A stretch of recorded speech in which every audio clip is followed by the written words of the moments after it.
Good morning students, I am your chemistry teacher Swati and today the topic of discussion is the atomic spectra. Atomic spectra क्या है? Atomic spectra इस चीज़ का evidence है कि जो electrons आपके energy levels में प्रेजेंट है उनकी energy is basically the fixed. Fine, it is the evidence for the quantized electronic energy levels. Quantized electronic energy levels means electrons are present in some energy levels and the energy of those levels are basically the fixed or the quantized. So today we will study the electromagnetic spectrum. Electromagnetic spectrum क्या है? मैंने पहले बताया था पहली video, इससे पहले वाली प्रीवियस वीडियो में कि जो इलेक्ट्रोमैग्नेटिक रेडिएशंस हैं उन रेडिएशंस में डिफरेंट रीजन्स हैं, जैसे कि IR, UV, X ray, microwave, radio waves. अगर आप उन रीजन्स को इकट्ठा रख दें या एक पैरेलल पैटर्न में लगा दें तो पूरा पैटर्न जिसके अंदर हर तरीके की इलेक्ट्रोमैग्नेटिक रेडिएशन है उसको हम बोलेंगे electromagnetic spectra. So electromagnetic spectrum consist of a radiation of different wavelength and frequency. So an instrument that is used to separate the radiations of different wavelength it is called spectroscope और the spectrograph. तो एक ऐसा instrument जो radiations को different wavelength में separate out कर दे उसको हम बोलते हैं स्पेक्ट्रोस्कोप और spectrograph. A spectrograph consists of a prism or a diffraction grating for the dispersion of radiation and a photographic film to examine the emergent radiation with the human eye. अब spectroscope में क्या होगा, एक prism रहता है जिसके through आपकी radiation पास होगी, एक वहाँ पे डिफ्रैक्शन ग्रेटिंग रहेगा जिससे आपकी जो रेडिएशन है वो डिस्पर्स हो जाएगी और फोटोग्राफिक फिल्म पे आपको मिलेगी.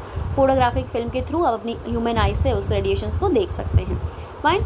And the branch of science that deals with the study of spectra, it is known as the spectroscopy. Now the spectra are broadly classified into two types, emission and the absorption spectra. Today in this video we will study the emission spectra.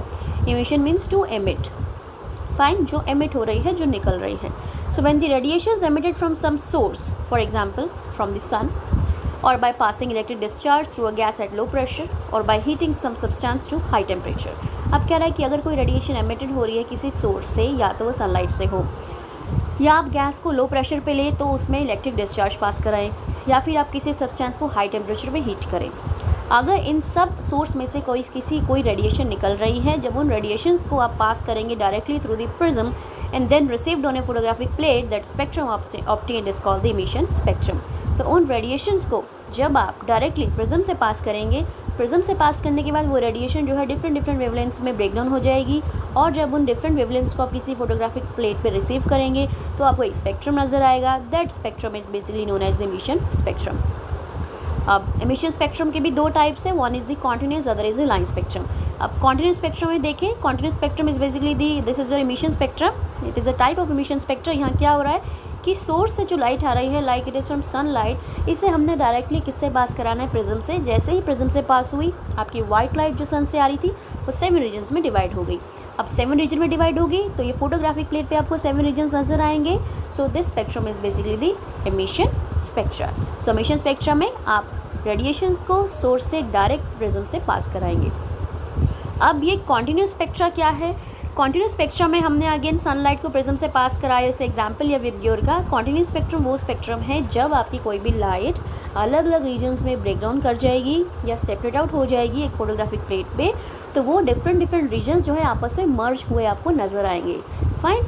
So when the white light from any source is analyzed while passing through a prism, it is observed that it splits up into 7 different white bands of color. यहाँ आपको 7 different white bands नज़र आ रहे colour के, and it splits into 7 different white bands of color. These colors are so continuous. They are so continuous. There is no break in between the colors. So these are so continuous that each of them emerges into the next, and thus the spectrum is called the continuous spectrum because the regions are so much continuous that you cannot see any break there. Fine. So on passing through the prism, the red color with the longest wavelength is deviated least, and the violet color with the shortest wavelength is deviated the most. Fine. So this is the continuous spectrum. And the rest of the topic, like there are two types of emission spectrum. One is the continuous, another is the line. So line spectrum we will discuss in the next video.